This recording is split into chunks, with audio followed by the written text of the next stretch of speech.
Will ಅಥವಾ ಮೃತ್ಯು ಪತ್ರ ಅಥವಾ ಮರಣ ಶಾಸನ ಪತ್ರ ಅದರ ಬಗ್ಗೆ ಏನು ಗೊತ್ತಿದೆ ನಿಮ್ಮ ಜೊತೆಗೆ ಹಂಚಿಕೊಳ್ಳೋದಕ್ಕೆ ಇಷ್ಟಪಡ್ತೇನೆ. ವಿಲ್ ಅಂದ್ರೆ ಏನು? ಇಚ್ಛೆ. ಕನ್ನಡದಲ್ಲಿ ಇಚ್ಛೆ ಅಂತಾನೆ ನಾವು ಹೇಳ್ತಾ ಇರೋದು. ಅದನ್ನು ಇಂಡಿಯನ್ ಸಕ್ಸೆಷನ್ ಆಕ್ಟ್ ಅಲ್ಲಿ ವಿಲ್ ಅನ್ನ ಡಿಫೈನ್ ಮಾಡಿದ್ದಾರೆ. Section 2N, if I am not wrong. It is the declaration of a person with respect to his wish in the way it is required to be distributed, his assets to be distributed. ಒಬ್ಬ ವ್ಯಕ್ತಿ ತಾನು ಸತ್ತ ನಂತರ ತನಗೆ ಸಂಬಂಧಿಸಿದ ಆಸ್ತಿ ಪಾಸ್ತಿಗಳು, whether it is movable or immovable, ಯಾವ ರೀತಿ ಹಂಚಿಕೆ ಆಗಬೇಕು ಅನ್ನುವಂಥ ಒಂದು ಪತ್ರ ಏನು ಬರೀತಾನೆ ಅದನ್ನು ನಾವು ಕನ್ನಡದಲ್ಲಿ ಮೃತ್ಯು ಪತ್ರ ಅಂತ ಹೇಳ್ತೀವಿ, ಇಂಗ್ಲಿಷಲ್ಲಿ ವಿಲ್ ಅಂತ ಹೇಳ್ತೀವಿ, ಅಥವಾ ಮರಣ ಶಾಸನ ಪತ್ರ ಅಂತ ಮತ್ತೆ ಕನ್ನಡದಲ್ಲಿ ನಾವು ಹೇಳ್ತೀವಿ. ಈ ಮರಣ ಶಾಸನ ಪತ್ರವನ್ನು ಯಾರು ಬರೀಬಹುದು? Very simple. All persons who are competent to contract can make a will. ಅದು ಬಹಳ ಸಿಂಪ್ಲಿಫಿಕೇಶನ್ ಅಲ್ಲಿ ಹೇಳಿದ್ದೇನೆ ನಾನು. ಒಂದು ಕಾಂಟ್ರಾಕ್ಟ್ ಆಕ್ಟ್ ಅಲ್ಲೂ ಕೂಡ ಅದು ಆ ಕಾಂಟ್ರಾಕ್ಟ್ ವ್ಯಾಲಿಡ್ ಆಗ್ಬೇಕಾದ್ರೆ he should be major, it should be done without any coercion while he is in sound state of mind. Difference ಏನಿದೆ? ಕಾಂಟ್ರಾಕ್ಟ್ ಅಲ್ಲಿ ಕನ್ಸಿಡರೇಷನ್ ಇರುತ್ತೆ, 2 parties ಇರ್ತಾರೆ. ವಿಲ್ ಅಲ್ಲಿ only 1 party, there is no consideration. Consideration is my will only. ಆ will ನನ್ನ ಸ್ವ ಇಚ್ಛೆಯಿಂದ ನಾನು ಆರೋಗ್ಯವಾಗಿರುವಾಗ, ಆರೋಗ್ಯ ಇನ್ ದ ಸೆನ್ಸ್ ದೈಹಿಕ ಆರೋಗ್ಯ ಅಲ್ಲ, ಮಾನಸಿಕ ಆರೋಗ್ಯ. ಡೆತ್ ಬೆಡ್ ಅಲ್ಲಿ ನಾನು ಇರ್ತೀನಿ, ನಾನು ಸಾಯೋದಿಲ್ಲ ಅಂತ ಗೊತ್ತಿರುತ್ತೆ, ICUದಲ್ಲಿ ಇರ್ತೀನಿ, ಆದ್ರೆ ನನ್ನ ಮೈಂಡ್ ವರ್ಕ್ ಮಾಡ್ತಾ ಇದೆ, ಮೈಂಡ್ ಸರಿ ಇದೆ. ಆ ಟೈಮಲ್ಲಿ ಕೂಡ ನಾನು ಒಂದು ವಿಲ್ ಅನ್ನ ಮಾಡಿದರೆ ನನ್ನ ಸ್ವ ಇಚ್ಛೆಯಿಂದ having understood the consequences and having understood what I am doing and the consequences of distributing my assets, if I am doing it, executing the will which is attested by 2 witnesses. ಹಾಗಾದ್ರೆ ಆ will ಅನ್ನ challenge ಮಾಡೋದಕ್ಕೆ ಅವಕಾಶ ಆಗುತ್ತಲ್ವಾ? ಬಹಳ ಸುಲಭವಾಗಿ. ಅಯ್ಯೋ ಅವನ್ ತಲೆನೇ ಸರಿ ಇರ್ಲಿಲ್ಲ, ಅವನು ಆಸ್ಪತ್ರೆಗೆ ಮಲ್ಕೊಂಡಿದ್ದ, ಆ ವಿಲ್ ತಗೊಂಡು ಇವರು ಪ್ರೂವ್ ಮಾಡ್ಬೇಕು ಅಂತ ಹೇಳ್ತಾ ಇದಾರಲ್ಲ ಅಂತೇಳಿ. ಆ ಸಂದರ್ಭದಲ್ಲಿ ನಿಮಗೆ ಉಪಯೋಗ ಆಗೋದು, anyhow will has to be proved after the death, not before the death. After the death will prove ಮಾಡಬೇಕಾದ್ರೆ it is only through attesting witnesses or the scribe, and if those attesting witnesses are not alive, then by other means. For that you may have to go through section 68, 69, 70, 71 of Indian Evidence Act. So ಆ ಸಂದರ್ಭದಲ್ಲಿ ಅವನು ಏನು ಹೇಳ್ಬೇಕಾಗುತ್ತೆ? ಒಂದು, ನಿಮಗೆ ಇಲ್ಲಿ apart from the attesting witnesses, doctor evidence will become relevant. ಆ doctor ರಿಪೋರ್ಟ್ಗಳು ಏನ್ ಕೊಟ್ಟಿರ್ತಾರೆ, ಅವರು ಸಾಯೋ ಟೈಮಲ್ಲಿ ಏನ್ ಕೊಟ್ಟಿರ್ತಾರೆ, ಅವರು ಮಾನಸಿಕವಾಗಿ ಸರಿ ಇದ್ರು, ಅವರು ಬೇರೆ ಯಾವುದೇ ಕಾರಣದಿಂದ ಬಳಲ್ತಾ ಇದ್ರು, ಏನು ನಡೀತಾ ಇದೆ, ನನ್ಗೆ ಆಪರೇಷನ್ ಮಾಡ್ತಾ ಇದ್ದಾರೆ, ಎಡಗೈಗೆ ಆಪರೇಷನ್ ಮಾಡ್ತಾ ಇದ್ದಾರೆ, ಎಡಗೈ ಭುಜಕ್ಕೆ ನನಗೆ ತೊಂದರೆ ಆಗಿದೆ. ಆ ಸಂದರ್ಭದಲ್ಲಿ ಡಾಕ್ಟರ್ನ ಕರೆದು, ಡಾಕ್ಟ್ರೇ ನಾನು ಯಾಕೋ ಬದುಕ್ತೇನೋ ಇಲ್ಲೋ ನನಗೆ ಡೌಟ್ ಆಗ್ತಾ ಇದೆ, ನಿಮ್ಮ ಆಪರೇಷನ್ ಸಕ್ಸಸ್ ಆಗುತ್ತೋ ಇಲ್ಲೋ ನನಗೆ ಗೊತ್ತಿಲ್ಲ, ನನಗೆ ಸಂಬಂಧಿಸಿರುವಂತಹ ಆಸ್ತಿಗಳನ್ನ ನಾನು ಯಾರ್ಯಾರಿಗೆ ಹಂಚಿಕೆ ಮಾಡಬೇಕು ಅಂತ ತೀರ್ಮಾನ ಮಾಡಿ ವಿಲ್ ಮಾಡಬೇಕು ಅಂತ ಇದ್ದೇನೆ, ದಯವಿಟ್ಟು ಒಬ್ಬ ವಕೀಲರನ್ನ ಕರೆಸ್ತೀರಾ, ಅಥವಾ ನನಗೆ ಒಂದು ಪೆನ್ನು ಹಾಳೆಯನ್ನ ಕೊಡ್ತೀರಾ, ಎಡಗೈ ಸರಿ ಇಲ್ಲ, ನಾನು ಬಲಗೈಯಿಂದ ಬರೀಬಹುದು ಅಂತ ಹೇಳಿ ಅವರೇನಾದ್ರೂ ಒಬ್ಬ ವಕೀಲರಿಗೆ ಹೇಳಿ ಬರ್ಸೋದಾಗ್ಲಿ, ಡಾಕ್ಟ್ರಿಗೆ ಹೇಳಿ ಬರ್ಸೋದಾಗ್ಲಿ, ಅಥವಾ ಅವರೇ ಸ್ವಂತ ಕೈಯಿಂದ ಬರೆದು ಸಹಿ ಮಾಡಿದ ನಂತರ ಅದನ್ನ ನೋಡಿ ಅವರ ಹೇಳಿಕೆ ಮೇರೆಗೆ ಇಬ್ರು ಇಂಡಿಪೆಂಡೆಂಟ್ ವಿಟ್ನೆಸಸ್ ಸಹಿ ಮಾಡಿದ್ರೆ even doctor can be a witness under Indian succession act. Even beneficiary can be a attesting witness. Prove ಮಾಡೋದು through attesting witness. Even beneficiary can be attesting witness, but generally it is avoidable. Section 67 is very clear. ಈಗ ಯಾಕಂದ್ರೆ time ಜಾಸ್ತಿ ಇಲ್ಲ ಕಾಂಪ್ಲಿಕೇಶನ್ಗೆ. ನಮ್ಮ ಸುಭಾಷ್ ರಾಠೋಡ್ ಅವರು ನಾನು ಒಂದು ಇದನ್ನ ಉಪನ್ಯಾಸ ಕೇಳಿದಾಗ ನನಗೆ ತುಂಬಾ ಖುಷಿ ಆಯ್ತು. ಎಷ್ಟು ರೀತಿಯ ತಯಾರಿ ಮಾಡ್ಕೊಂಬಂದು ಮಾಡಿದ್ದಾರೆ. ಇವತ್ತು ನನಗೂ ಅದೊಂದು ಮಾಡೋ ಅಂತ ಅವಕಾಶ ಇತ್ತು, ನಾನು ಅದನ್ನ ತಪ್ಪಿಸ್ಕೊಂಡಿದ್ದೇನೆ ಅಂತ ಹೇಳಿ. ಸೊ ಆ ವಿಲ್ ನಾನು ಹೇಳಕ್ ಇಷ್ಟಪಡ್ತಾ ಇರೋದು ಏನಂದ್ರೆ, ವಿಲ್ ಅನ್ನ ಮಾಡಬೇಕಾದ್ರೆ ನನ್ನ ತಲೆ ಸರಿ ಇರ್ಬೇಕು, ಅದು ಮೋಸ್ಟ್ ಇಂಪಾರ್ಟೆಂಟ್. ಹೌದು, ಅವನೇ ವಿಲ್ ಮಾಡಿದಾನೆ ಅಂತ ಹೇಳೋದ್ನ ಇಬ್ರು ಪ್ರೂವ್ ಮಾಡಬೇಕು. ಇಂಡಿಪೆಂಡೆಂಟ್ ವಿಟ್ನೆಸಸ್ಗಳು ಯಾವ ತರ ಪ್ರೂವ್ ಮಾಡಬೇಕು? ನಾನು ಅವರು ಸೈನ್ ಮಾಡಿರೋದು ನಾನು ನೋಡಿದ್ದೀನಿ, ಆ ನಂತರ ನನಗೆ ಇದಕ್ಕೆ ಸಾಕ್ಷಿಯಾಗಿ ಸಹಿ ಮಾಡಿ ಅಂತ ಹೇಳಿದ್ರು, ನಾನು ಅವರ ಎದುರಿಗೆ ಇದನ್ನ ಸಾಕ್ಷಿಯಾಗಿ ಸಹಿ ಮಾಡಿದೆ. ಅದೇ ತರ ಇನ್ನೊಬ್ಬ ವಿಟ್ನೆಸಸ್ ಅದನ್ನ ಹೇಳಬೇಕು ಕೋರ್ಟ್ ಅಲ್ಲಿ, ಅವಾಗ ಮಾತ್ರ ಅದು ಪ್ರೂವ್ ಆಗೋದು. ಇಲ್ದಿದ್ರೆ it will not be proved, it will be held invalid will and the property will go to the natural legal heirs either under section 8 or any other section. If she is a male under section 15, ಮೇಲ್ ಇದ್ದ ಇದು female ಇದ್ರೆ 15, ಮೇಲ್ ಇದ್ರೆ 8 ಕೆಳಗಡೆಗೆ ಅವ್ರವ್ರ ಆಸ್ತಿ ಹೋಗುತ್ತೆ. Joint family ಪ್ರಾಪರ್ಟಿನ ಅವರು ಬಿಕ್ವೆಸ್ಟ್ ಮಾಡಕ್ ಆಗೋದಿಲ್ಲ. ಬಿಕ್ವೆಸ್ಟ್ ಮಾಡಿದ್ರು only to the extent of his share that he may get if there were to be a partition at the time of his death, then it can be given. ಅವಾಗ ಹೆಂಗೆ ಇವಾಗ ಹೇಳಿದ್ರಲ್ಲ, ಇದು ಹೆಂಗೆ ಇಂಟರ್ ಕನೆಕ್ಟೆಡ್ ಅಂತ ಹೇಳ್ತೇನೆ ನಿಮಗೆ. Partition ಆಗುತ್ತೆ, 6 ಜನ ಇರ್ತಾರೆ, ಗಂಡ್ಮಕ್ಳು ಹೆಣ್ಮಕ್ಳು ಸೇರಿಸಿ. ಒಬ್ಬನು ಸತ್ತೋಗ್ತಾನೆ, ಅವನ್ದೆಲ್ಲಿ ಸಪರೇಟ್ ಬರುತ್ತೆ? ಅವನ್ ಮಕ್ಕಳಿಗೆ ಆಟೋಮೆಟಿಕ್ ಆಗಿ ಎಲ್ಲ ಬಂದ್ಬಿಡುತ್ತಲ್ಲ, ಅವನ್ ಶೇರ್ ಅನ್ನೋ ಕಾನ್ಸೆಪ್ಟೇ ಇಲ್ವಲ್ಲ. It is very clear under section 6. Even that can be bequested transferred by way of testamentary succession. ನಾನು ಸತ್ತೋಗ್ತಾ ಇದ್ದೇನೆ, ನನಗೆ 4 ಜನ ಮಕ್ಕಳಿದ್ದಾರೆ, ಆವಾಗ ನನಗೆ 1/5 ಶೇರ್ ಬರುತ್ತೆ. ನನ್ನ ಬ್ರಾಂಚ್ ಅಲ್ಲಿ ನನಗೆ ಒಂದು ನೋಷನಲ್ ಪಾರ್ಟಿಷನ್. ಆ 1/5 ಶೇರ್ನ ನನಗೆ ಇಷ್ಟ ಬರೋರಿಗೆ ಕೊಡ್ಬೋದು, ಹಾದಿ ಹಲಗಣ್ಣನಿಗೆ ಕೊಡ್ಬೋದು, ಯಾರು ನನಗೆ ಪ್ರಶ್ನೆ ಮಾಡೋ ಅಧಿಕಾರ ಇಲ್ಲ. ಅಕಸ್ಮಾತ್ ನಾನು ಮದುವೆ ಆಗಿರ್ಲಿಲ್ಲ, ನನಗೆ ಮಕ್ಕಳು ಇರ್ಲಿಲ್ಲ, ನನಗೆ ತಾಯಿ ಇರ್ಲಿಲ್ಲ, ಸರಿನಾ? ದಟ್ ಬಿಕಮ್ಸ್ ತಾಯಿ ಇದ್ರೂ ಪರವಾಗಿಲ್ಲ, ನಾನು ಮದುವೆ ಆಗದೆ ನನಗೆ ಮಕ್ಕಳಿಲ್ದೆ ಇದ್ರೆ it becomes my separate property, even if it is acquired under a partition. Even if it were to be a coparcenary property, if the coparcenary property is divided amongst all the coparceners, and if there were to be only one son who is getting without any children, that becomes his separate exclusive property till a new child is born to that particular fellow. ಅಪ್ಪನಿಗೆ ಬಂದ್ಬಿಡುತ್ತಲ್ಲ ಆಸ್ತಿ, ಅಪ್ಪ ಮಕ್ಕಳು ಆಸ್ತಿ ಮಾಡ್ಕೊಂತಾರೆ, ಅಪ್ಪನಿಗೆ ಬಂದ್ಬಿಡುತ್ತೆ. ಅಪ್ಪನಿಗೆ ಬೇರೆ ಯಾರು ಇಲ್ಲ, ಅವನ್ ಯಾರನ್ನೋ ಇಟ್ಕೊಂಡಿರ್ತಾಳೆ, ಅವಳಿಗೆ ಕೊಡಬಹುದು, ಆಸ್ತಿ ಕೊಡಬಹುದು. That becomes is separate. It loses the character of a coparcenary property so far as that particular coparcener is concern, so long as no new child is born to that particular person.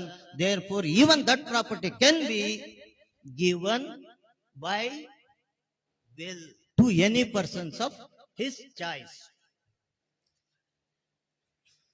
Subject ಏನಾಗ್ತಾ ಇದೆ ಬೇರೆ ಇನ್ನೇನಿಲ್ಲ, ನಮಗೂ ಹೋಗ್ಬೇಕು, ನಿಮ್ಗೂ ಎಲ್ರಿಗೂ time ಆಗುತ್ತೆ. ಆಮೇಲೆ ಇದೆಲ್ಲ ಸಬ್ಜೆಕ್ಟ್ಗಳು ಹೆಂಗೆ ಗೊತ್ತಾ, ಶುರು ಮಾಡ್ತಿರ್ತೇವೆ, ಅಲ್ಲಿ ಒಳಗಡೆ ಹೋದ ತಕ್ಷಣ ಇದನ್ನ ಹುಚ್ಚು ಅಂತಾರೆ. ಈ ಹುಚ್ಚನ್ನು ಕಂಟ್ರೋಲ್ ಮಾಡ್ಕೋಬೇಕಾಗತ್ತೆ, ಎದುರುಗಡೆಗೆ ನೀವು ಕುತ್ಕೊಂಡಿದ್ದೀರ ಎಲ್ರು. Therefore number 1,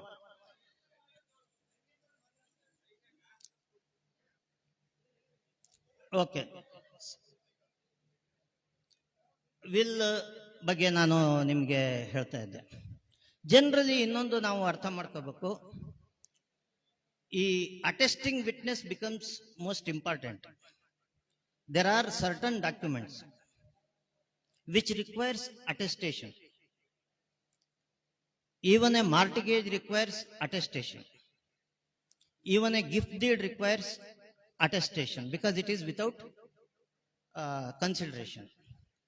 I think that is also in section 68 of Indian Evidence Act.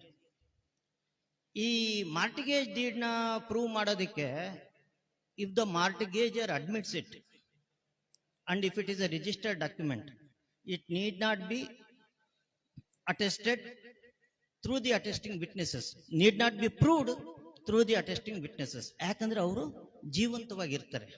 ಮಾರ್ಟಿಗೇಜರ್ ಆಗಿರ್ಬೋದು, ಡೋನರ್ ಆಗಿರ್ಬೋದು. ಅಪ್ಪ ಮಗಳಿಗೆ ಗಿಫ್ಟ್ ಮಾಡಿರ್ತಾನೆ, ಇಬ್ರು ಅದನ್ನ ಚಾಲೆಂಜ್ ಮಾಡ್ತಾರೆ ಅಂತ ಹೇಳಿದ್ರೆ, ಅಪ್ಪನೇ ಬಂದು ಒಪ್ಕೊಂಡ್ಬಿಟ್ಟಿದ್ರೆ ಅದನ್ನ ಮತ್ತೆ ವಿಟ್ನೆಸ್ ನ ಕರೆಸುವಂತ ಅಗತ್ಯ ಅಲ್ಲಿ ಇಲ್ಲ. ಆದ್ರೆ ವಿಲ್ ಅಲ್ಲಿ ಏನಾಗುತ್ತೆ ಅಂದ್ರೆ, will has to be proved after the death. ಹೇಗೆ ಅಂದ್ರೆ, ಇವತ್ತೊಂದು ನಾನು ವಿಲ್ ಮಾಡ್ತೇನೆ,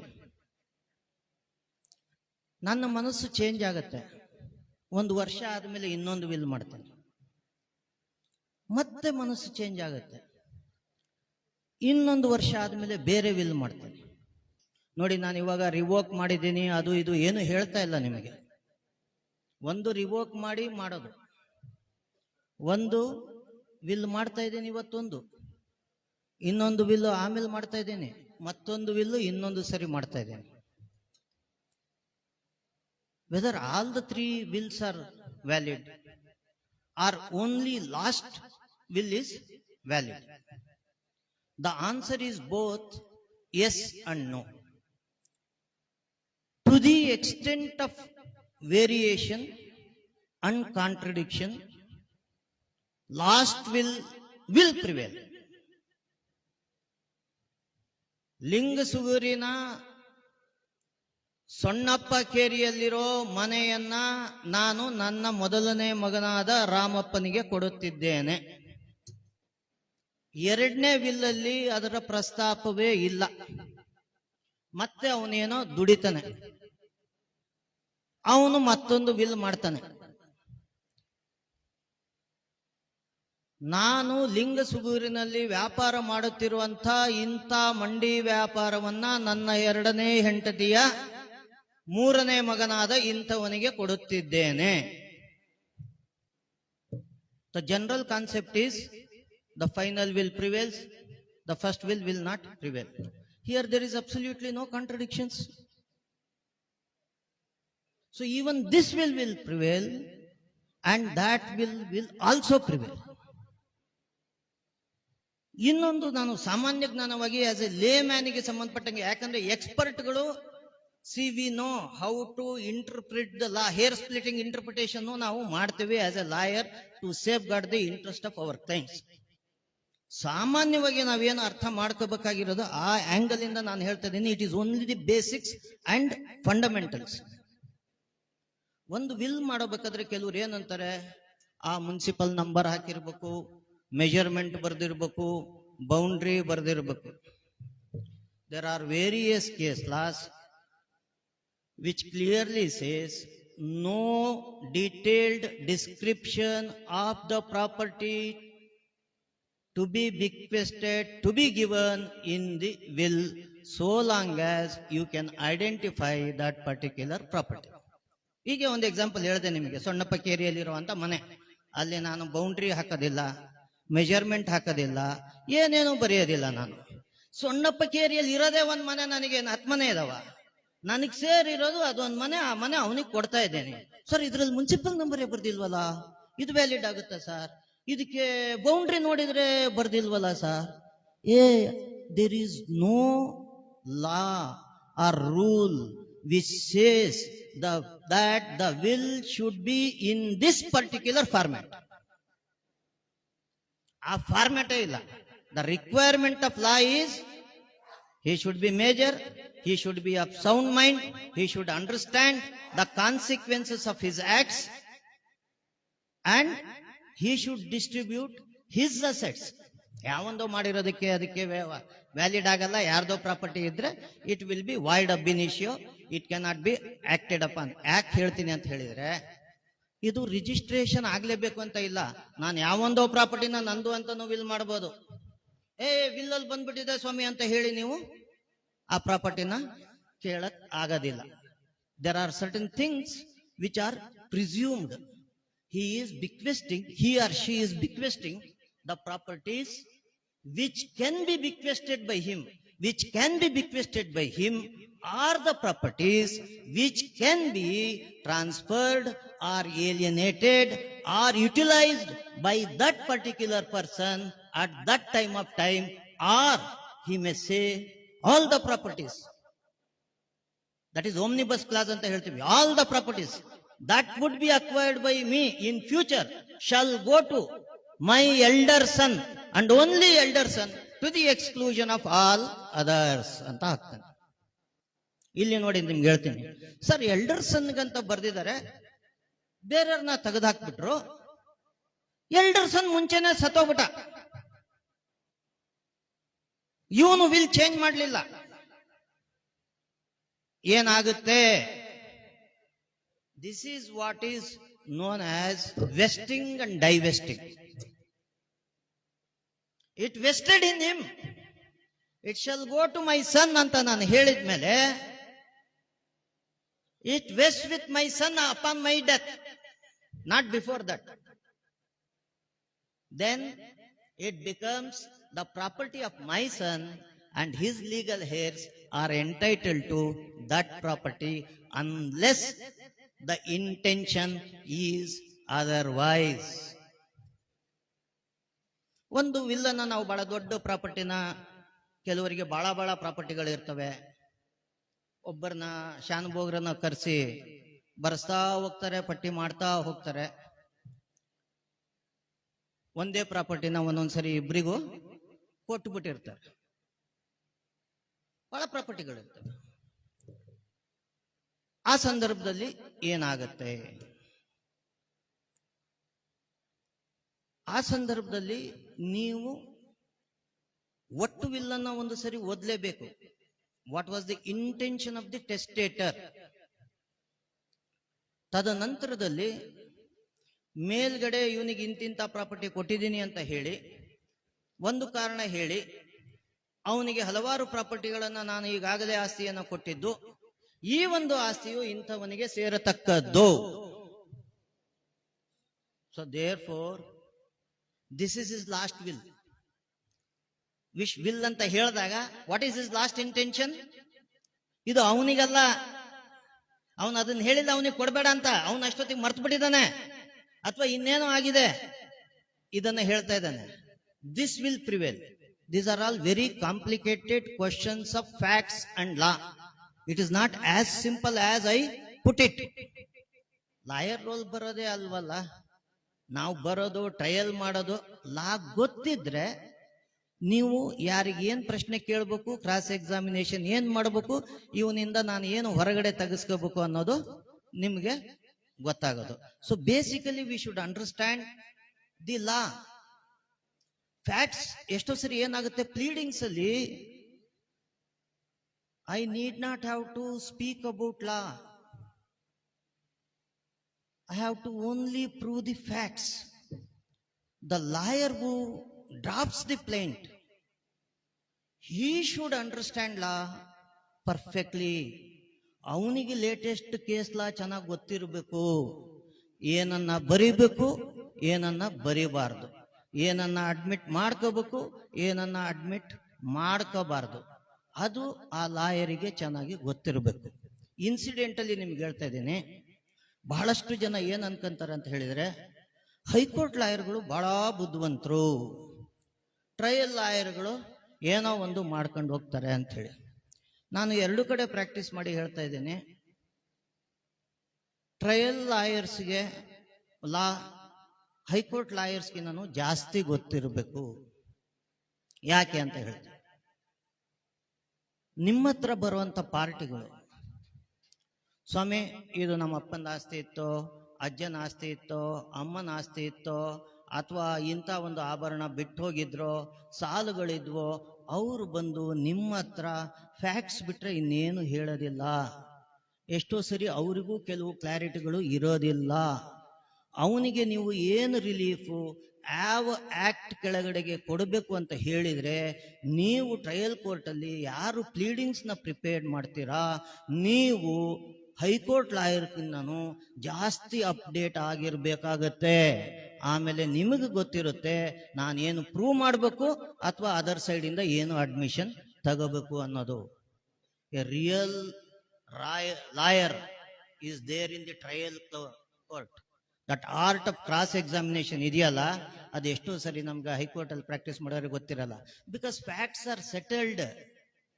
what you do? Dry interpretation of law. ಅಬ್ಬಬ್ಬ ಅಂದ್ರೆ the trial court has not appreciated the evidence of the record properly and it is perverse, arbitrary. ಸುಮ್ನೆ ಒಂದ್ 4 ಲೈನ್ಗಳು ಹೊಡಿತಾ ಇರೋದು. ಆಮೇಲೆ ಲಾನ ಗೊತ್ತಾ, ರಿಟ್ ಪಿಟಿಷನ್ ಆಗ್ಲಿ, RFA ಆಗ್ಲಿ, RS ದಲ್ಲಿ ನಾನು ಸ್ಪೆಸಿಫಿಕ್ ಆಗಿ ಸಬ್ಸ್ಟಾನ್ಷಿಯಲ್ ಕ್ವಶನ್ ಆಫ್ ಲಾನ ಫ್ರೇಮ್ ಮಾಡಬೇಕು. ನೀವು ಏನ್ ಪ್ಲೀಡ್ ಮಾಡ್ಬೇಕು ಮಾಡ್ಬೋದು. ಕ್ವಶನ್ ಆಫ್ ಲಾನು ನೀವು ಹೇಳ್ತೀರ ಅಲ್ಲಿ, it is required to be stated. But then question of law can be pleaded, can be argued at any time, even if it is not there in the pleadings. But can it be done? Facts can be done like that. Pleadings ಅಲ್ಲಿ ಏನು ಇಲ್ಲದೆ ಇರುವಂತ ಹೊಸ facts ನಾವು ತರೋದಕ್ಕಾಗತ್ತಾ? So there for trial ಕೋರ್ಟ್ಸ್ನವರು ನನ್ನ ಪ್ರಕಾರ ಬಹಳ ಬುದ್ಧಿವಂತರು ಇರಬೇಕು, ಬಹಳ ಟ್ರೈನಿಂಗ್ ಆಗಿರ್ಬೇಕು. ಅವರಿಗೆ continuous training for trial courts is required. ಆ ನಿಟ್ಟಿನಲ್ಲಿ ವಕೀಲ ಪರಿಷತ್ತಿನ ಲಾ ಅಕಾಡೆಮಿ ಕೆಲಸ ಮಾಡಬೇಕು ಅನ್ನೋದು ನಮ್ಮ ಉದ್ದೇಶ. ವಿಲ್ಲಿಗೆ ಸಂಬಂಧಪಟ್ಟಂಗೆ ಇವಾಗ ನಾನು ಹೇಳ್ತಾ ಹೋದ್ರೆ ಇನ್ನ ಜಾಸ್ತಿ ಆಗುತ್ತೆ. ನನಗೆ ಬೇಸಿಕ್ಸ್ ಆಗಿ ಹೇಳಿದ್ದೇನೆ, ಇನ್ನೊಂದು ಸಣ್ಣದು ಹೇಳ್ಬಿಡ್ತೇನೆ. Because generally it is not the cup of tea of will subject. The ademption of will ಅಂತ ಹೇಳ್ತೀವಿ. I think it is under section 151 148 ಎಲ್ಲ ಬರುತ್ತೆ. ನನ್ನ ಹತ್ರ ಇದಿಲ್ಲ. ಏನು ಅಡೆಂಪ್ಷನ್? ನೀವು ಒಂದು ವಿಲ್ ಮಾಡ್ತೀರಾ,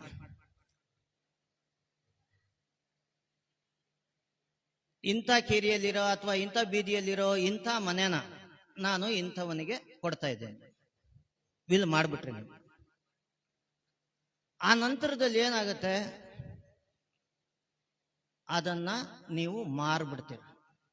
ವಿಲ್ ಮಾಡಿರೋರು ಮಾರ್ಬಿಡ್ತೀರ. ಬೇರೆವೆಲ್ಲ ಕಂಟೆನ್ಷನ್ಸ್ ಅದರಲ್ಲಿ ಇದ್ದೇ ಇರ್ತವೆ. ಅದು ಒಬ್ಬ ಮಗನಿಗೆ ಕೊಟ್ಟಿರ್ತಾರೆ, ಅದನ್ನ ಅವನು ಮಾರ್ಬಿಟ್ಟಿದ್ದಾನೆ. ಇನ್ನು ಉಳಿದಿರೋ 4 ಮಕ್ಕಳಿಗೆ ಕೊಟ್ಟಿರೋದು ಹಂಗೆ ಇದೆ. ಏನಾಗುತ್ತೆ ಆ ಸಂದರ್ಭದಲ್ಲಿ? It is very clear. Section says it is deemed to have been adeemed and to that extent that will shall be deemed to have been revoked. ಯಾಕಂದ್ರೆ ವಿಲ್ ಮಾಡಿರೋನಿಗೆ ಯಾವತ್ತು ಬೇಕಾದ್ರೆ ಅವನು ಸಾಯೋ ಕೊನೆ ಗಳಿಗೆ ತಂತಾನೋ ವಿಲ್ ಅನ್ನ ಚೇಂಜ್ ಮಾಡುವಂತ ಅಧಿಕಾರ ಅವನಿಗಿರುತ್ತೆ. ಮಾಡಿರುವಂತ ಎಲ್ಲ ವಿಲ್ ಅನ್ನ ಅವನಿಗೆ ಕ್ಯಾನ್ಸಲ್ ಮಾಡುವಂತ ಅಧಿಕಾರ ಇರುತ್ತೆ. ಮಕ್ಕಳಿಗೆಲ್ಲ ವಿಲ್ ಮಾಡ್ಬಿಟ್ಟಿರ್ತಾನೆ, ಇವ್ರ ಹತ್ರ ಚೆನ್ನಾಗಿರ್ಬೇಕು ಅಂತ ಹೇಳಿ ಅವರಿಗೆಲ್ಲ ಕರ್ಕೊಂಡು ಹೋಗಿ ರಿಜಿಸ್ಟರ್ ಮಾಡಿಸಿ ಐ ಕ್ಲಾಸ್ ಆಗಿರ್ತಾನೆ. ಅವರೆಲ್ಲ ಚೆನ್ನಾಗಿ ನೋಡ್ಕೊಂತಾರೆ. ಇವ್ರು ಕಳ್ಳರು ನನಗೆ ಎಷ್ಟೆಷ್ಟು ತೊಂದರೆ ಕೊಟ್ಟಿದ್ರು ಇವ್ರಿಗೆ ಮಾಡ್ತೀನಿ ಅಂತಾನೆ. ಆಮೇಲೆ ಇನ್ನೊಂದ್ ಕಡೆ ಹೋಗ್ತಾನೆ, ಬೇರೆ ಒಂದು ವಿಲ್ ಮಾಡ್ತಾನೆ. ಕರೆಕ್ಟ್ ಆಗಿ ವಿಲ್ ಮಾಡಿ ಎಕ್ಸ್ಪ್ಲೈನ್ ಮಾಡಿ ಮಕ್ಕಳೆಲ್ಲ ಏನೇನ್ ತೊಂದರೆ ಕೊಟ್ಟಿದ್ರು ಅಂತ ಹೇಳಿ ಅವ್ರು ಯಾರೋ ಚೆನ್ನಾಗಿ ನೋಡ್ಕೊಂತಿರೋ ಒಂದು ನರ್ಸಿಗೆ ಎಲ್ಲಾ ಪ್ರಾಪರ್ಟಿ ವಿಲ್ ಮಾಡ್ಬಿಡ್ತಾನೆ. That property that will be valid, 100% valid. It is an implied revocation.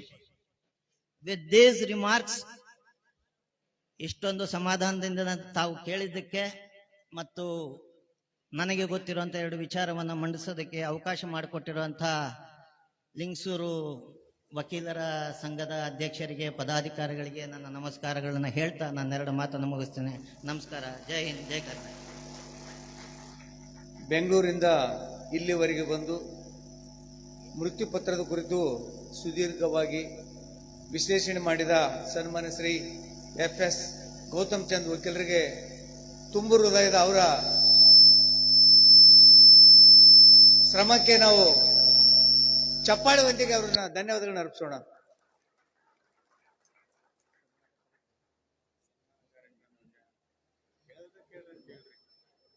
ಮೃತ್ಯು ಪತ್ರದ ಕುರಿತು ಏನಾದರೂ ಪ್ರಶ್ನೆಗಳಿದ್ರೆ ದಯವಿಟ್ಟು ಕೇಳಬಹುದು.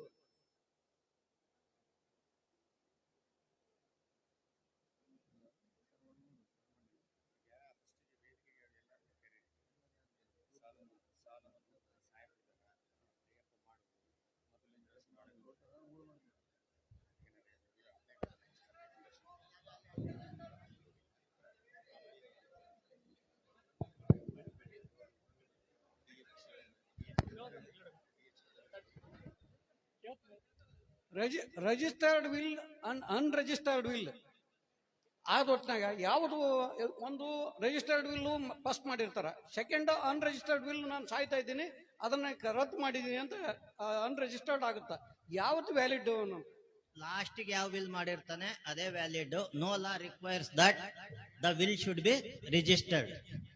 ರಿಜಿಸ್ಟ್ರೇಷನ್ ಮಾಡಿದ ತಕ್ಷಣ ಎಕ್ಸ್ಟ್ರಾ ವ್ಯಾಲ್ಯೂ ಬರಲ್ಲ. ಆದ್ರೆ ಸಾಮಾನ್ಯವಾಗಿ ಏನಾಗುತ್ತೆ ಅಂತ ಹೇಳಿದ್ರೆ, ರಿಜಿಸ್ಟ್ರೇಷನ್ ಮಾಡಿರುವಂತ ವಿಲ್ಗೆ ಒಬ್ಬ ಜಡ್ಜ್ ತಲೆಯಲ್ಲಾಗ್ಲಿ ಅಥವಾ ಬೇರೆಯವರ ಅಧಿಕಾರಿಗಳಿಗಾಗಲಿ ಎಲ್ಲೋ ಒಂದು ಕಡೆಗೆ ವ್ಯಾಲಿಡ್ ಎಕ್ಸಿಕ್ಯೂಷನ್ ನ ಪ್ರಿಸಂಪ್ಷನ್ ತಲೆಯಲ್ಲಿ ಬರುತ್ತೆ.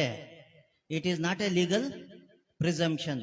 ಒಂದು ಮಾತ್ರ ಕರೆಕ್ಟ್ ಆಗುತ್ತೆ, ಆ ವ್ಯಕ್ತಿ ಸಬ್ ರಿಜಿಸ್ಟ್ರಾರ್ ಆಫೀಸ್ ಮುಂದೆ ಹೋಗಿದ್ದ, ಸಹಿ ಮಾಡಿದ್ದ, ಆ ಡಾಕ್ಯುಮೆಂಟ್ ನ ಪ್ರೆಸೆಂಟ್ ಮಾಡಿದ್ದ ಅನ್ನೋದು ಮಾತ್ರ ಪ್ರೂವ್ ಮಾಡ್ದಂಗಾಗತ್ತೆ.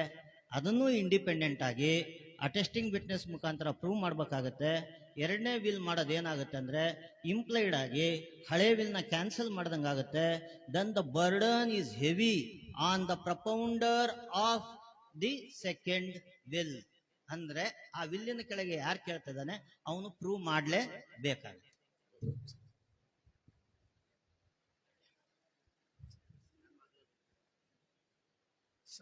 ಪ್ರಿಲಿಮಿನರಿ ಡಿಗ್ರಿ ಆಗಿರುತ್ತೆ ಸರ್, ಆದ್ರೆ ಅವ್ರ ಶೇರು ಅದರಲ್ಲಿ ಐಡೆಂಟಿಟಿ ಇರಲ್ಲ. ತಮ್ಮ ಶೇರನ್ನ ವೀಲ್ ಮಾಡ್ಬೋದಾ? ದಯವಿಟ್ಟು ಇನ್ನೊಂದ್ಸರಿ ಆಫ್ಟರ್ ಪ್ರಿಲಿಮಿನರಿ ಡಿಗ್ರಿ ಹ್ಮ್ ತಮ್ಮ ಶೇರನ್ನ ಆ ಶೇರಲ್ಲಿ ಐಡೆಂಟಿಟಿ ಇರಲ್ಲ. ಹ್ಮ್ ಐಡೆಂಟಿಟಿ ಇರ್ಲಾರ ಸಮಯದಲ್ಲಿ ಅವರು ತಮ್ಮ ಶೇರನ್ನ ವಿಲ್ ಮಾಡ್ಬೋದಾ? ಮಾಡಬಹುದು. So I tell you one thing, it is a preliminary decree. Preliminary ಡಿಕ್ರಿಯಲ್ಲಿ ನಿಮ್ಮ ಪ್ರತಿಯೊಬ್ಬರಿಗೂ ಇಷ್ಟು ಶೇರು ಅಂತ ಮಾಡಿಬಿಟ್ಟಿರ್ತಾರೆ. ಒಂದೊಂದು ಬ್ರಾಂಚ್ಗಳಿರ್ತವೆ, ಯಾವ್ಯಾವ ಪ್ರಾಪರ್ಟಿ ಅಂತ ಆಗಿರಲಿಲ್ಲ.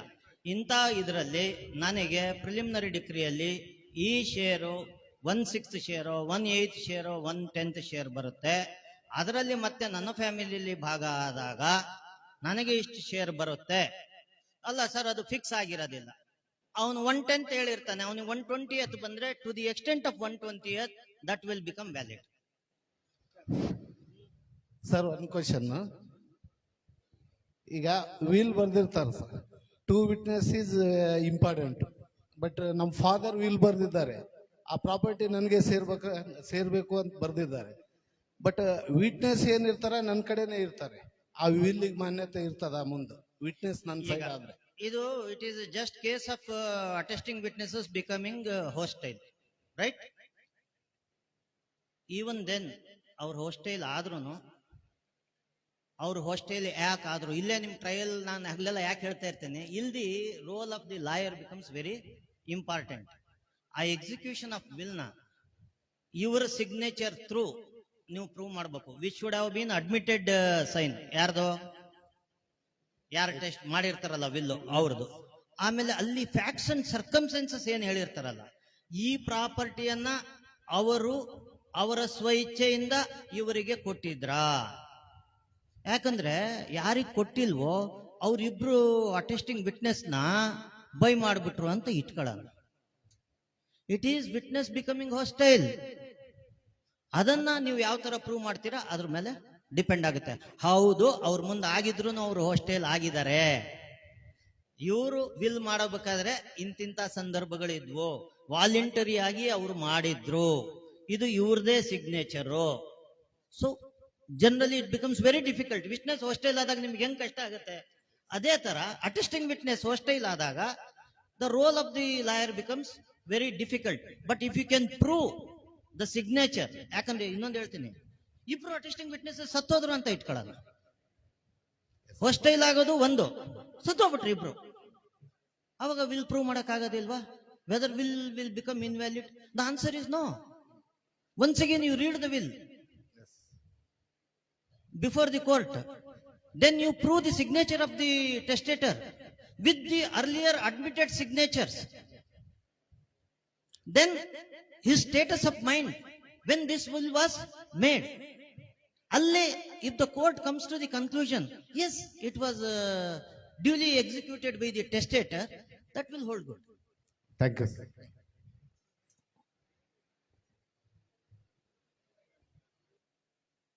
ನಮಸ್ಕಾರ ರೀ.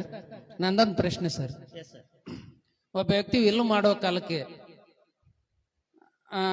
ಇನ್ನೇನು ಅರ್ಧ ಗಂಟೆಯಲ್ಲಿ 1 ಗಂಟೆಯಲ್ಲಿ ಸಾಯ್ತೀನಿ ಅನ್ನೋ ಕಾಲಕ್ಕೆ ಆತ ಅರ್ಧ ವಿಲ್ ಮಾಡಿರ್ತಾನ್ರಿ. ಈವನ್ ಅಟೆಸ್ಟಿಂಗ್ ವಿಟ್ನೆಸ್ ಇಲ್ದನೆ ತೀರ್ಕೊಂಡ್ ಬಿಡ್ತಾರ. ಅವಾಗ ಏನು what happen? No, it becomes inadmissible and it is not a valid will.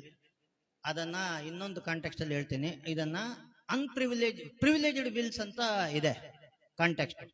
ಅದು ಪ್ರಿವಿಲೇಜ್ಡ್ ವಿಲ್ ಇರೋದು ಸೋಲ್ಜರ್ಸ್ಗೆ, ನೇವಿ ಮ್ಯಾನ್ಗೆ, ಯಾರು ಇದರಲ್ಲಿ ಫೋರ್ಸ್ ಅಲ್ಲಿ ಕೆಲಸ ಮಾಡ್ತಾ ಇರ್ತಾರಲ್ಲ ಅವರಿಗೆ ಮಾತ್ರ ಅವಕಾಶಗಳು ಇದಾವೆ. ಅಲ್ಲಿ ಹೇಗಾಗುತ್ತೆ, ಅವನ್ ಬರೀ ಬಾಯಲ್ಲಿ ಹೇಳಿದ್ರು ಅದನ್ನ ಇಂಡಿಪೆಂಡೆಂಟ್ ಅಲ್ಲಿ ಇಬ್ರು ಯಾರು ಇರ್ತಾರಲ್ಲ ಅವ್ರ ಥ್ರೂ ನೀವು ಪ್ರೂವ್ ಮಾಡಿದ್ರೆ ಅವನು ಸಾಯೋಕ್ ಮುಂಚೆ ನಮಗೆ ಈ ತರ ಹೇಳಿದ್ದ, ಆಮೇಲೆ that has to be done within 1 month. ಅರ್ಥ ಆಗ್ಲಿಲ್ವಾ? ಅವನ ಸತ್ತೋಗಿರ್ಬೇಕು. ವಿತ್ ಇನ್ 1 month ಆ ತರದ ಒಂದು ಪ್ರಿವಿಲೇಜ್ಡ್ ವಿಲ್ ನ ಪ್ರೂವ್ ಮಾಡ್ಬೋದು. ಆದ್ರೆ ಅವನು ಆಮೇಲೆ ಒಂದು 6 ತಿಂಗಳು ಆದ್ಮೇಲೆ ಸತ್ತೋದ ಅಂತ ಇಟ್ಕೊಳ್ಳಿ, ಅವನು ಯಾರೋ ಆ ತರದ್ದು ಪ್ರಿವಿಲೇಜ್ ವಿಲ್ ಮಾಡೋನು, ಇಟ್ ಈಸ್ ಇನ್ವ್ಯಾಲಿಡ್. ಅವನು ಯಾರು ಈಗ ಮಾಡ್ತಾ ಇದ್ದಾನೆ, ಸೋಲ್ಜರ್ಸ್ಗೆ ನಾನು ಹೇಳ್ತಾ ಇರೋದು, ನೇವಿ ಮ್ಯಾನ್ಗೆ ಹೇಳ್ತಾ ಇರೋದು, ಏರ್ ಫೋರ್ಸ್ ಅಲ್ಲಿ ಒಟ್ಟು ಆರ್ಮಿಯಲ್ಲಿ ಇರುವಂತರು ವಾರಲ್ಲಿ ಹೋಗಿರ್ತಾರೆ, ಶಿಪ್ ಅಲ್ಲಿ ಇರ್ತಾರೆ, ಇನ್ನೆಲ್ಲೋ ಇರ್ತಾರೆ. ಅವರು ಯುದ್ಧದ ಸಂದರ್ಭದಲ್ಲಿ ಇರ್ತಾರೆ, ನಾನು ಬದುಕೋದು ಕಷ್ಟ ಅಂತ ಅನ್ಸುತ್ತೆ. ಆಗ ಅವರು unwritten will, that is also valid. Handwritten will valid. Without witnesses valid, but other circumstances have to be proved. That is known as privileged will. But for a common man, ಅವನಿಗೆ ಇಷ್ಟ ಇರುತ್ತೆ, ಇನ್ನೊಂದು ಗಂಟೆಯಲ್ಲಿ ಸಾಯ್ತೀನಿ, 2 ಗಂಟೆಯಲ್ಲಿ ಸಾಯ್ತೀನಿ, ಅವನಿಗೆ ಯಾವ ಅವಕಾಶನೂ ಇಲ್ಲ.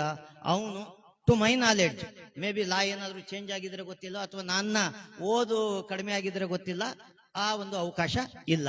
Because it will go to natural legal heirs, regular legal heirs. ಅದಕ್ಕೆ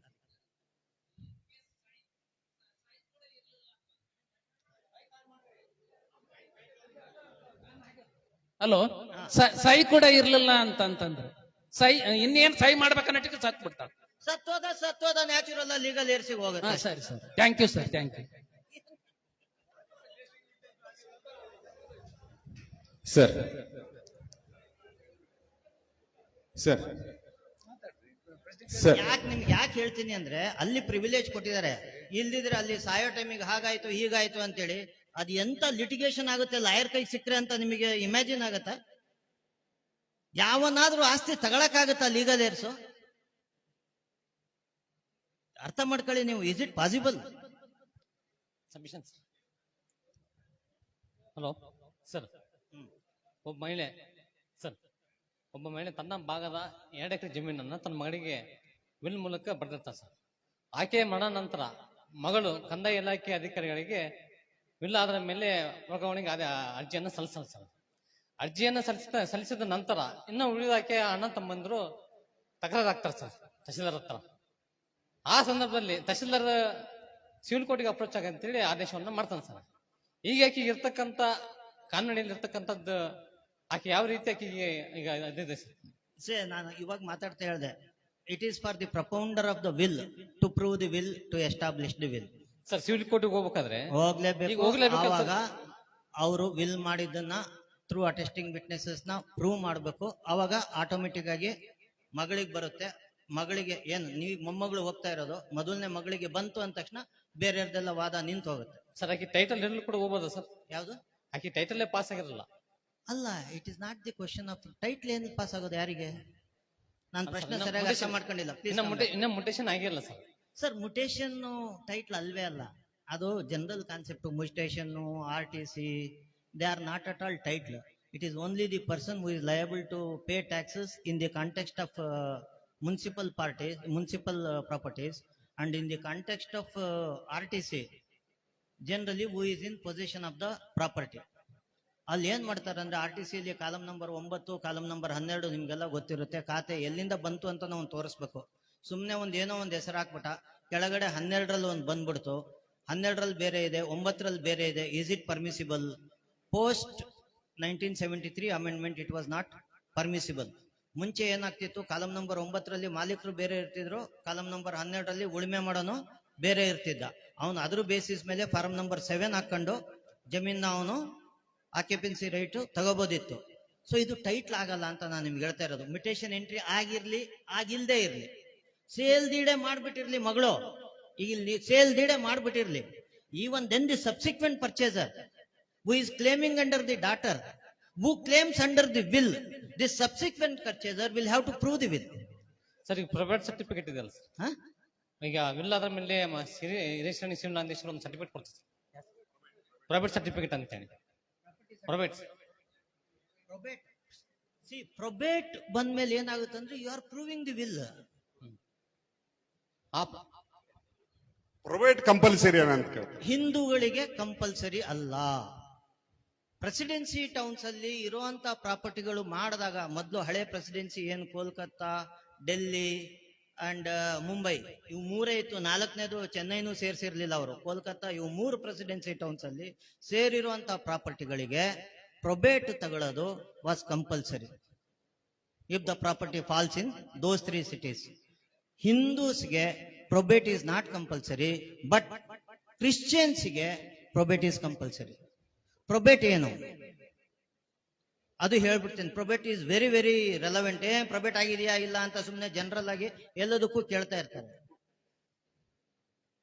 ಒಬ್ರು ಒಂದು ವಿಲ್ ಮಾಡ್ತಾರೆ, ವಿಲ್ ಮಾಡಿದ ನಂತರ ಈ ತರ ಪ್ರಾಪರ್ಟಿಗಳು ಡಿಸ್ಟ್ರಿಬ್ಯೂಟ್ ಮಾಡಬೇಕು ಅಂತ ಹೇಳಿ ಕೊಟ್ಟಿರ್ತಾರೆ. ಜನರಲ್ ಆಗಿ ಜಾಸ್ತಿ ಪ್ರಾಪರ್ಟಿಗಳು ಅದು ಇದು ಇದ್ದಾಗ ಸಿಟಿಗಳಲ್ಲಿ ಮಾಡಿದಾಗ ಒಬ್ಬ ಎಕ್ಸಿಕ್ಯೂಟರ್ನ ಅಂತ ಅಪಾಯಿಂಟ್ ಮಾಡಿರ್ತಾರೆ. ಆ ಎಕ್ಸಿಕ್ಯೂಟರ್ ಹೋಗಿ ಕೋರ್ಟ್ ಮುಂದೆ ಒಂದು petition hockey he has to prove that will, then the probate is issued, that is with letters of administration. ಆ certified copy of the will ನ ಅದಕ್ಕೆ ಅನೆಕ್ಸ್ ಮಾಡಿರ್ತಾರೆ. then it is will is proved, will is proof against the whole world, then you can act upon that will. ಮೊನ್ನೆ ಒಂದು ಕೇಸ್ಲಾ ಬಂದಿತ್ತು, ನನಗೆ ಸರಿಯಾಗಿ ನೆನಪಾಗ್ತಾ ಇಲ್ಲ.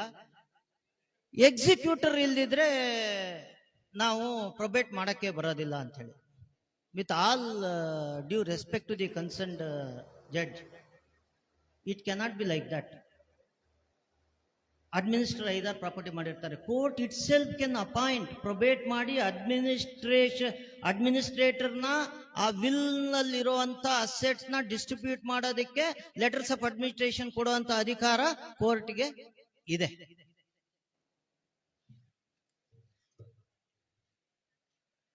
Anything else? Thank you. Sir, ಒಂದು ಪ್ರಶ್ನೆ. ಒಬ್ಬ ಹಿಂದೂ ತಂದೆ ತನ್ನಲ್ಲಿರ್ತಕ್ಕಂಥ ಎನ್ಸಿಸ್ಟರ್ ಪ್ರಾಪರ್ಟಿನ ಬಿಫೋರ್ ಪಾರ್ಟಿಷನ್ 4 ಜನ ಮಕ್ಕಳಲ್ಲಿ ಒಬ್ಬ ಮಗನಿಗೆ ವಿಲ್ ಮಾಡಿ ಸತ್ತೋಗ್ತಾನೆ, ಅದು valid? Invalid. It is invalid. I will say not only to the extent it is an invalid will.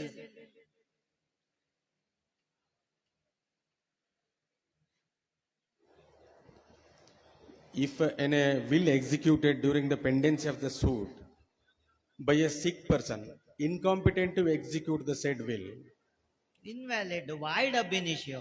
if the properties are not standing in the name or title is not vested with the person who is executing it, A can it person- be ಮಾಡಿ ಪ್ರಶ್ನೆ complete. can it be considered as a genuine will, or the person who is executed having without title having he is have any rights to execute the same? See, the prima facie, because it all depends upon the facts and circumstances of the case. A person who is not having any title over the property, whether it is movable or immovable, cannot make will with respect to such properties, and it will be invalid, void ab initio will. Thank you very much.